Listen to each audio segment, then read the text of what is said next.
Well, now to battleground Michigan. In the race for the White House, Vice President Kamala Harris was in Metro Detroit for a second straight day. Earlier today, she rallied with the United Auto Workers Union in Wayne. Today's visit comes on the heels of her speech at Detroit Metro Airport last night.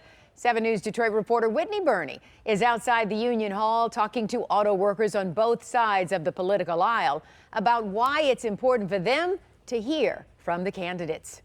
We are now less than 90 days away from the general election, and it's clear that candidates like Harris and Walz are honing in on our key swing state of Michigan. This is now their second stop here in southeast Michigan in the last 24 hours.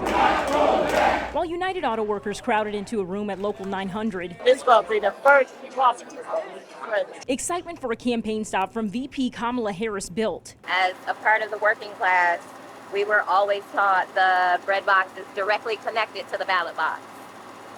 Whoever runs our country, these officials that are at our state level, our national level, we have to trust them with our livelihood. Tiffany Simmons, one of the auto workers in the crowd. What are you hoping to hear from Harris today? Just realism. Like, I would like to hear a plan of progression, a plan of positivity. Since 2020, we've had so much negative news, and it's been a roller coaster ride. Harris, along with her running mate, Minnesota Governor Tim Walz, spoke very briefly, pushing a message of togetherness. We're saying we just want fairness. We want dignity for all people.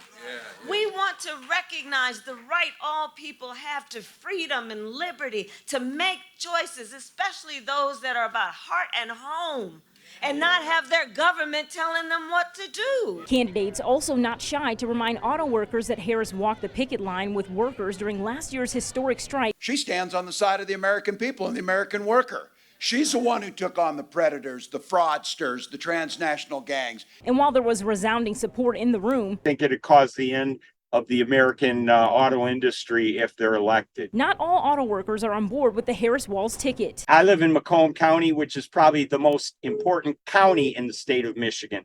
So it's very, very important. We have a lot of auto plants in Macomb County.